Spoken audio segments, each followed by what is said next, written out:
You rolling?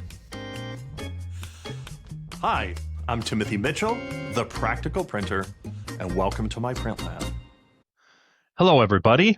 Welcome to Print Island. My name is Timothy Mitchell. I am the North American host of the island, and I have with me, I'm honored to have with me, Mark Pomerantz, the founder of Sales Wisdom. Mark, cheers, my friend. Welcome to the island. Yes, Glad you could Timothy. join us. Great to be here. Thank you for having me. I am delighted to have you.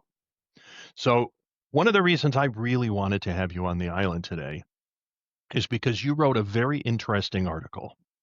It was in the magazine What They Think, and I thought the article was fantastic. And it's had me thinking about a lot of things. It reminded me a little bit of certain of the qualities, of Moneyball, which I argue wasn't really about baseball at all. It was about how do you find value where other people are overlooking it. People are stuck to certain formulas. The formulas may have made sense at one time, or maybe they never did. But at any rate, they clearly are being challenged by new empirical evidence. And the old timers say, no, no, no, that's not how you do it. You got to look at his, his game face, his intangibles, and some of the guys like Bill James said, no, it's actually on base percentage and the ability to score runs. That's what you score more runs than the other guy, and you end up winning more games, and subsequently you're in the playoffs. What you did, I think, with that article is very similar, is you offered kind of an interesting heuristic of the 70-30 principle. So I'll let you explain it in your words because you wrote it, but it attracted my attention, and I think it's something definitely worth talking about. And people who have interesting ideas belong on Print Island. So please feel free. Well, thank you, Timothy. I'm honored to be here and glad to do that. And I'm glad to hear your description of that because the primary intent of writing that article was really to provoke thought. Because change doesn't just fall out of the sky. Somebody has to start to communicate and say, hey, something is different or there's a better way to do something. I think Moneyball is a great analogy. I love that book. I like the movie as well, too. And I'm a huge baseball fan. So it really struck home with me. And I still think about that every once in a while when I'm wondering why did the Braves let Freddie Freeman go, right? So but figured it out in the end. So I think that's a great analogy, and I like that. So first of all, the 70-30 topic, I can't take any credit for devising or identifying that factor because that is something that's been around amongst virtually all retail and B2B type businesses for a while. And what it really means is that the buyers today and this is really, of course, we're talking about business to business, they do most of their research, their validation, certain level of validation, sort out who's who and who they believe the best solution, the right solution, who might be the best. They do 70% of that before they ever reach out to anyone or accept calls, right? Or accept visits or accept Sure. outbound selling activities. So there's a lot of groundwork that's done, and then all of a sudden people show up and they believe they're ready and they just really want you to complete that 30% of the journey for them. And as you said, there's a lot of rules that have been in state for sales for many years, right?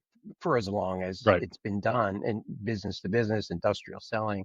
And there's always a constant state of modification. I wouldn't say there's always a constant state of change. But in my 40 years or so of being in the print industry, this is probably one of the more significant and most rapid changes that I've observed.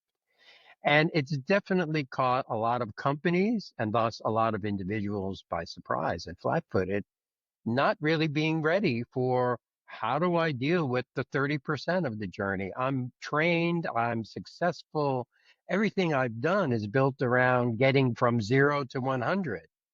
And some people are not real comfortable with having to change that process. So So this is something I think there are people who recognize this. First of all, I would say more marketing people than salespeople do recognize that because they're directly involved in marketing activities, events, et cetera. And they've seen some things just go totally useless. And some things, of course, primarily around social media become the primaries.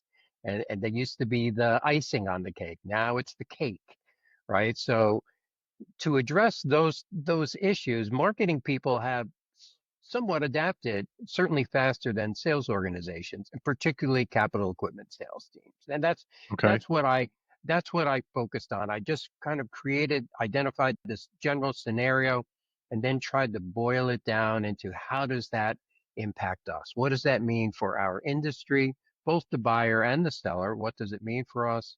And how can we navigate this together successfully? Okay.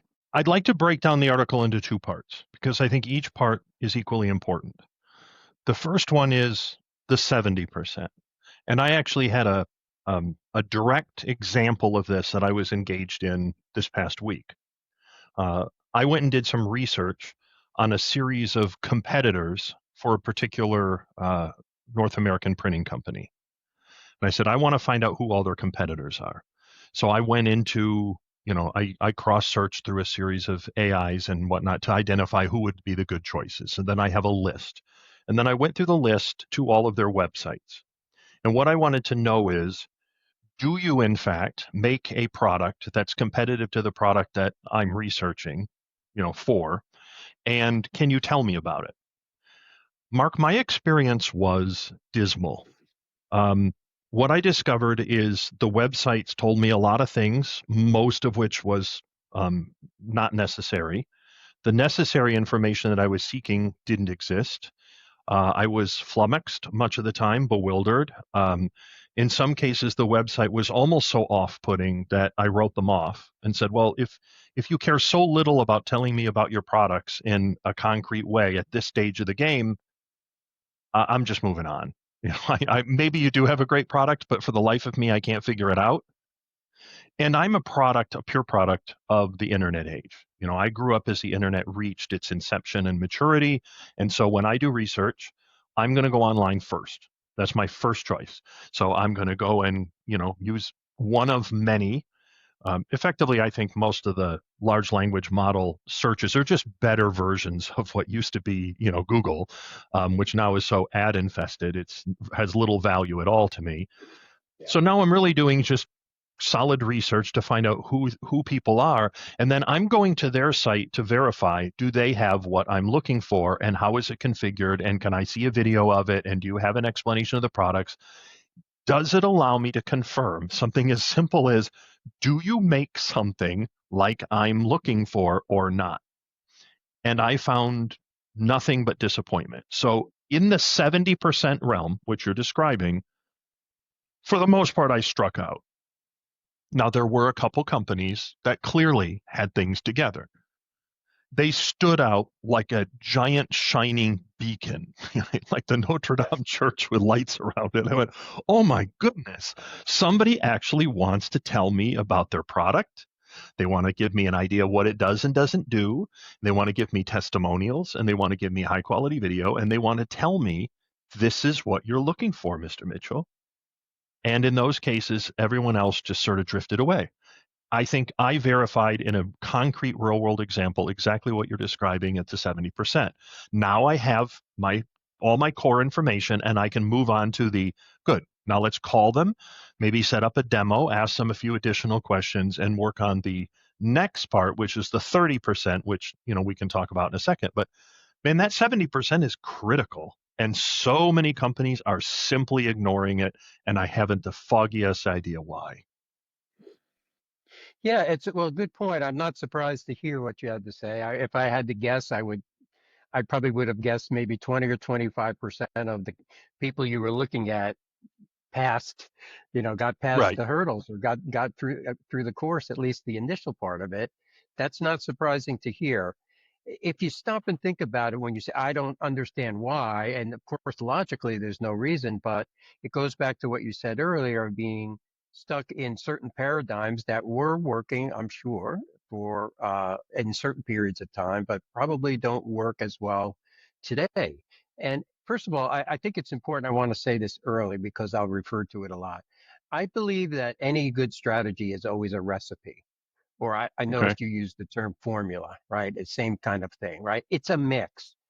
And at any given time, what is the most important ingredient in the mix is what really matters to get someone's attention, to attract them, to be a prospect, to win them over as a customer, and then to keep their loyalty. But the ingredients are probably always very similar, right? I mean, in one sense, you'll hear a lot of people say sales is sales, it doesn't matter. Well, half of that is true, but half of it is not based on the timing and the business segment you're in and who the competition is at that given moment. So that's why it's always a recipe, and that's really important. So what we're talking about in the world of the 730, all it really did was change the recipe, where now certain things are much more important and other things might still have to be done, but they're lesser in value. They don't give you as That's a much good, yeah, return. I understand. The hierarchy, the weighted value of the scale of the 7 steps has been reordered and reweighed. Yes, exactly. So, and that's a great lead in as well, Timothy. So, in that 70%, so you've got two sides of the equation, right? You've got the hunter, so to speak, and so that at that time, the hunter is the business that's looking to invest in technology, and they are hunting, just like you said, right? First stop, internet. First stop is Google or certain websites, or now ChatGPT or Grok or whatever it is they're using, and they're compiling all that information. But the funny things that happen, and which in part I'm sure led to some of your disappointment, is most of those websites are set up on a KPI basis, I'll call it, things that drive me Okay. crazy. And that's KPI is one of them, right? So It's a they, checklist. they're assuming, yeah, and they're assuming that you are now in the 30 part of the journey because you went to the website, but Right. you're maybe 5% in on the 70, right? You're just starting, right? And you're asking for information, but they're asking you, when do you plan on buying? Within like 1 hour, 1 week, one, 1 year. But Sure. you've got all these other questions and things that you have to do and hoops you have to jump over that can make the experience more of a pull or you feel like something's being pushed at you. And you're not ready for that at all right now. So in many cases, that's disappointing. So I think Right. that's one part of the 70% that has to change. And the shining stars, as you said, some of them do a good job with it. The other part is, and this is nothing new, but Well, product it's a little bit like focus. walking into a restaurant and seeing dirty tables and a dirty kitchen and saying, I'm out of here. Yeah, your food Yeah, might be great, but my first impression is not solid. It's not right. positive. And based upon what I'm trying to accomplish here, how do you not recognize the value and importance of your website? Not to do a bunch of song and dance. I'm Yeah, I'm in a B2B world, okay? So we're not in the entertainment, customer point even. I'm in yeah, B2B, so it's all business. What are the facts, fella? Where is your core information? What is it that I'm looking for things? Do you have it available to me? Can I find it? Is it coherent? Have you walked through it like you're a customer looking for the information? And that's when I see that they haven't, they're missing the point, which you're saying is 70% of the decision making happens before they even contact the company to say, I would like to talk to someone. yes, 70% exactly. is done. Well, where would that be done? Well, that would be done online in almost all cases. Right. And what they're trying to do, if you think of this a little in the abstract, they're trying to envision your solution in their facility. They're trying to create a vision in their mind. Will this work here? Does this fit here? Is this the right fit for us? And if you're focused on specs and feeds and speeds and things like that, that gets a little bit of the information across, but not a lot. What people really want to see is something that looks like them. They want to see an Sure. application that looks like theirs. They want to see a building or a facility that was producing something similar to what they're doing. Understood. then the lights start to Yes. go off, Yeah, right? give me an So that's, application example like I would be doing. I hmm want to, let's just crazy one. I want to print to basketballs, right? If yes, I see somebody printing to a basketball, I go, that's what I'm looking for here. I didn't know yes, how to do it exactly, but I wanted to know if somebody could print to basketballs. And again, a well designed website is anticipating somebody searching for applications like yes. has literally typed in I would like to print basketballs or you know and is Yeah. searching in a way that is going and then here's a testimonial of somebody printing to volleyballs and you think okay that will probably work for me. um, Yeah, there's so many ways that companies can approach that, and you have enter the information customly, like you just said, or a pull down. Well, the pull downs are just their categories, and they're trying to fit you into their okay, categories so that they can select what kind of prospect you are. How are you, a hot lead, a warm lead, a cold lead, or not prospect at all? They're trying to create data as opposed to an experience. And so I think the sure, ones that allow you to get through that 70% successfully are the companies that their website and all of their marketing activities. Social media is a big part of it, obviously. So how you see them in their world from your perspective is that's why it's 70%. It's the majority of what they're looking for. They need to understand, are we a fit together? Is what you do work for me? And can I see that? Can I experience it? Oh, and by the way, to use your restaurant example, I didn't have the person at the desk when you first check in, bark at me, right? They were very welcoming. And so the website needs to be the same way. If that sure, thing is barking at you for information before you're getting anything, right. it's the Yeah, dirty we'd like to table help you but scenario, you like have you to fill said. out this form first.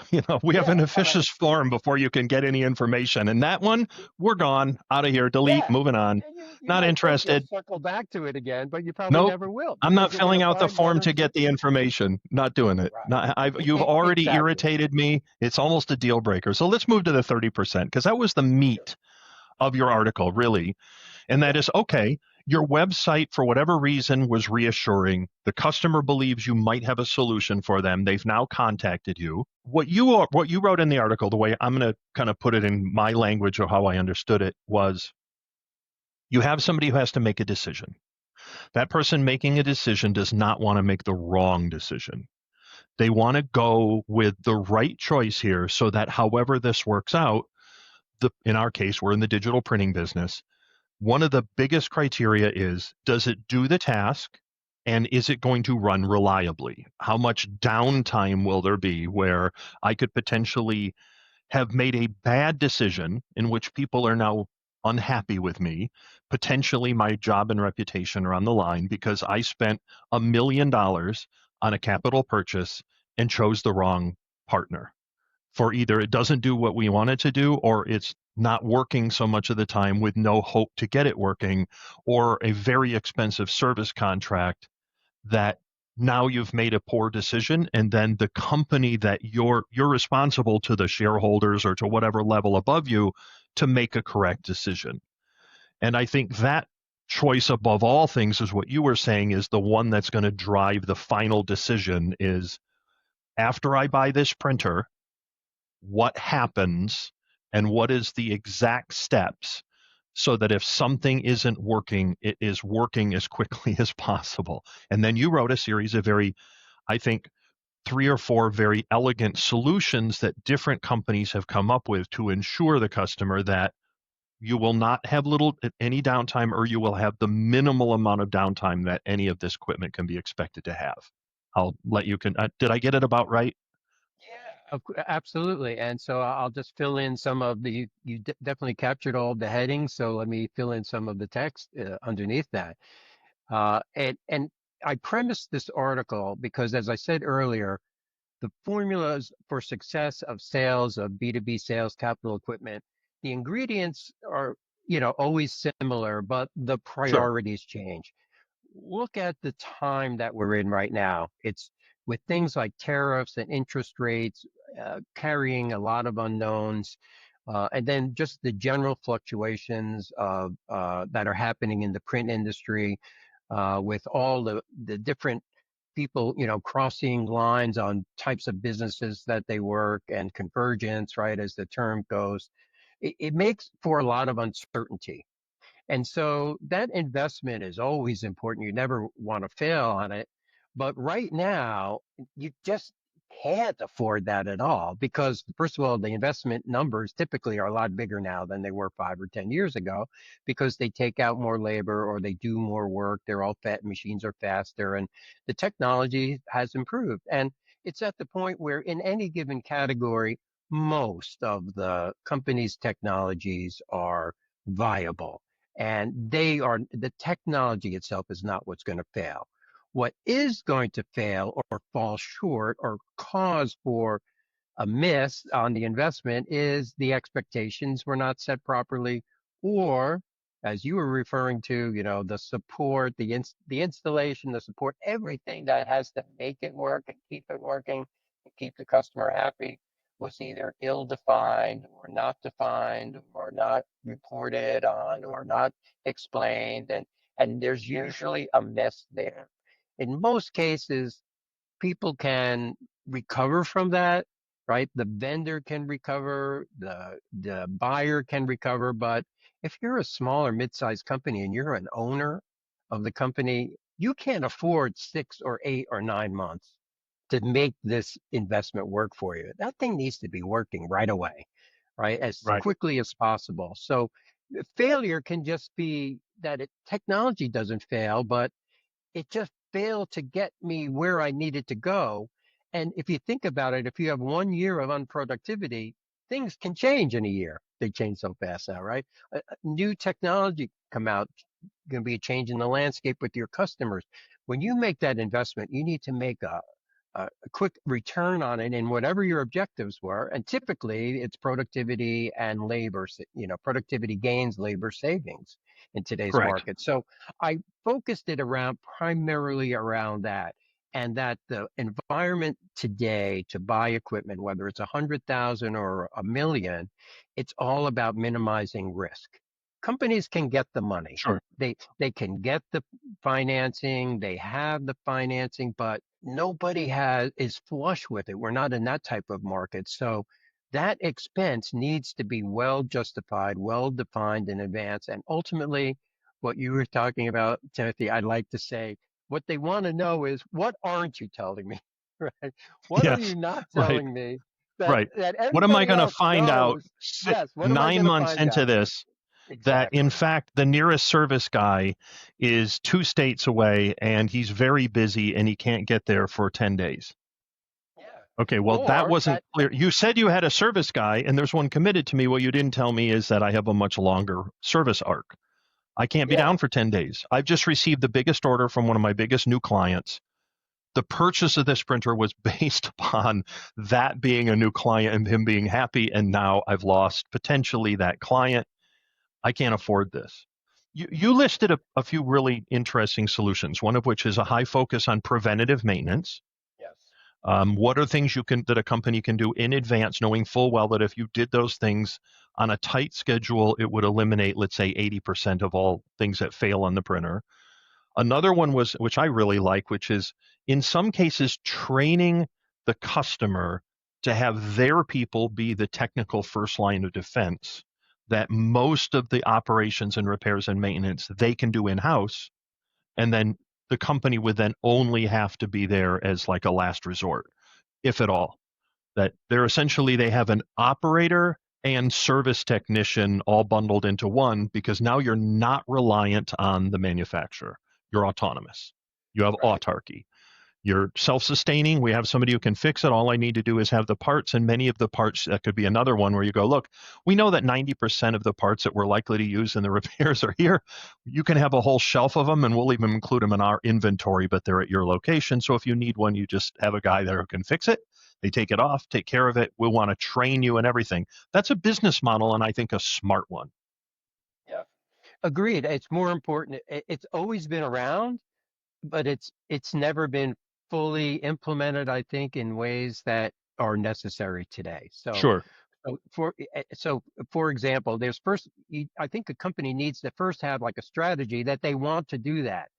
We want to create a business culture with our customers that we're collaborating with them and that they have a lot of responsibility in this success, but it's our responsibility as the seller to make sure that they're able to do that, right? So there's two kind of schools of thought on how products are supported out there. One, I have a good friend, and I quoted in the article, and he calls it the reliance model. I thought that was the perfect way Yeah, to describe that it. was a good You, phrase. ha- yeah, you have to rely 100% on the vendor to fix virtually everything. And to some people, that sounds great. A lot of people, how many texts do you have here? How fast can they get there? What's your turnaround time? What do you guarantee? But the other one is let's say, the collaborative model, I'd like to say, right? And it's not the reliance model. And I would like to say, particularly to an owner of a company, that listen, you want your first responders to be on your payroll, not mine, right? Because if they're on your payroll, they're going to do exactly what you need them to do and when, right? If you're reliant on the OEM, they could have someone, they could want to come and fix you, they could know what you need. But even though you're in Cincinnati and we have a tech in Cincinnati, two techs in Cincinnati right now, they're in Cleveland and they're in Pittsburgh. So sorry, they can't make it, right?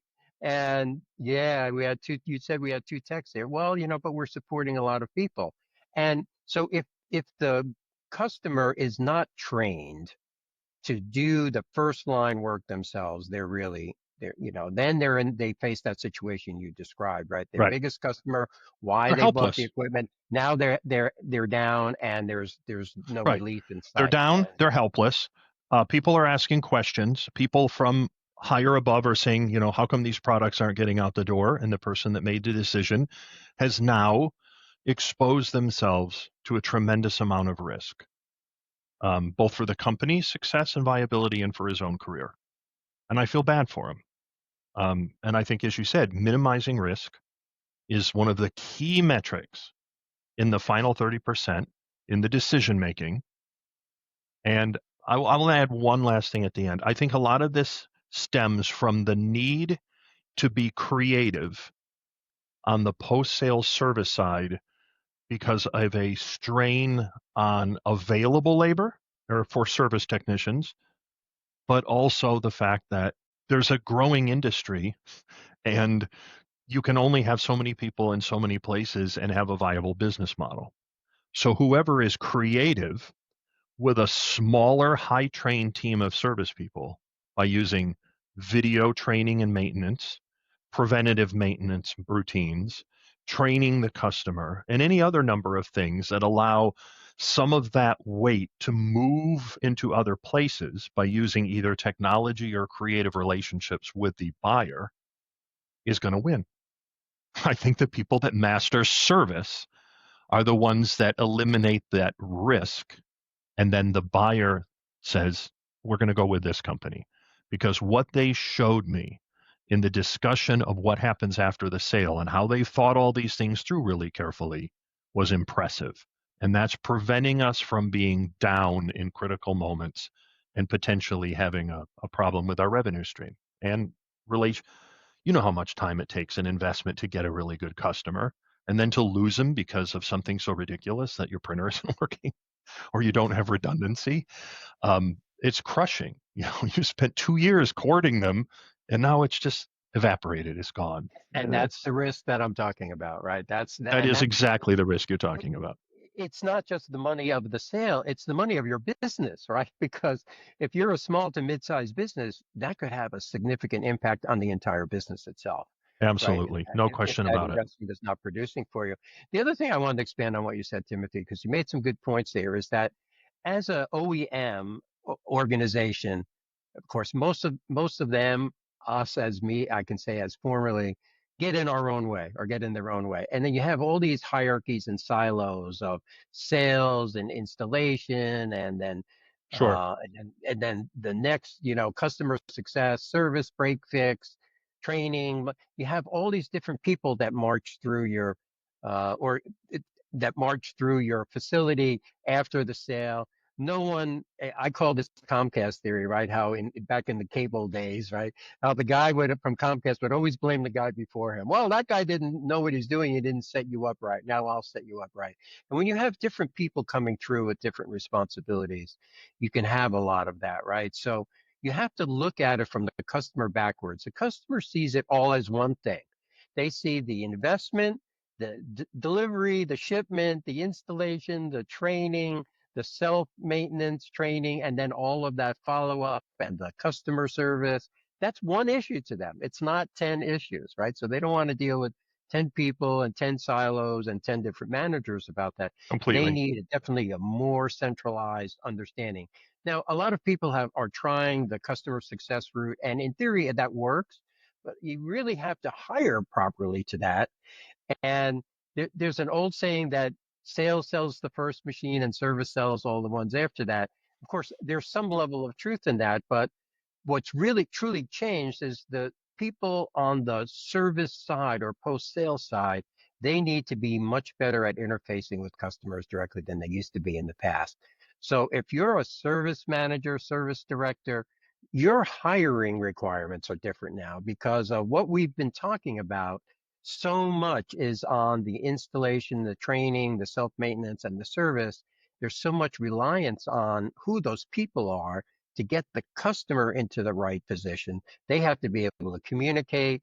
They have to be able to sit in meetings with higher level people, not just operators. It really changes a lot of how we've looked at the entire equation of who sells and who does what, and who shows up when, and who owns these problems. Customer sees one owner. And as an OEM, a B2B seller, you better be working in that perspective. Otherwise, that's going to be strike one against you. You have two more strikes, but that's going to be strike one. If you march in there with a lot of different silos, people are not. 100%. 100%. I almost thought companies need to have almost like an ombudsman that for all your key customers, reach out to your ombudsman. They work within the organization to ensure there's a single point of contact that can organize all the silos effectively and then make sure that's where your point of interaction with the customer is. Not the customer getting bounced around to different places that are doing this kind of number. He's like, oh my goodness, no. Look, folks, this has been scintillating, honestly, Mark. This is a great conversation. I could do it for quite a bit longer on a lot of different tangents because I think it has a lot of meat on the bone.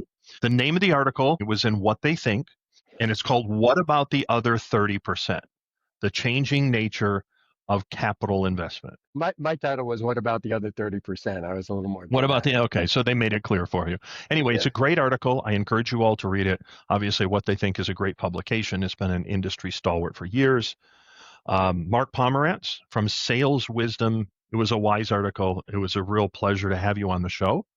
Hopefully, we'll have you on very soon. Are you going to be at Printing United by any chance? Yes, I will. As a Okay. as a Hopefully, we can visitor this year for the first time in many many years, so I'm really going to many enjoy many that. years. Well, if Printing United is clever, they will pick you up to give a presentation at the show on this particular topic because it's important because it's critical on the front end and how important that is. And then also, what you've done really is you've reorganized the SEPA sale and then you've Yes, reweighted it yes, to place emphasis where I think it belongs in a modern, active, there have been generational changes. And those generational changes are reflected in the way people use the internet to get information and then the decision making process, which is minimalizing risk of not making a bad decision, especially the consequences of the risk increase as the price of the item goes up. The yes, higher the cost, the more yes. attention it attracts. And nobody wants to make a bad decision in front of their peers. They just don't. And the generational thing, as you said, Timothy, the experience. People are very focused on what is the experience that I'm having. Is this a good experience or not? They're really thinking about that. And the companies and the sellers that are creating better experiences are having better results. Agree with that 100%. Thank you very much, Mark, for joining us. Cheers, everyone, for interesting and thoughtful conversations, as always, Cheers. on Print Island. Bye. Thank you.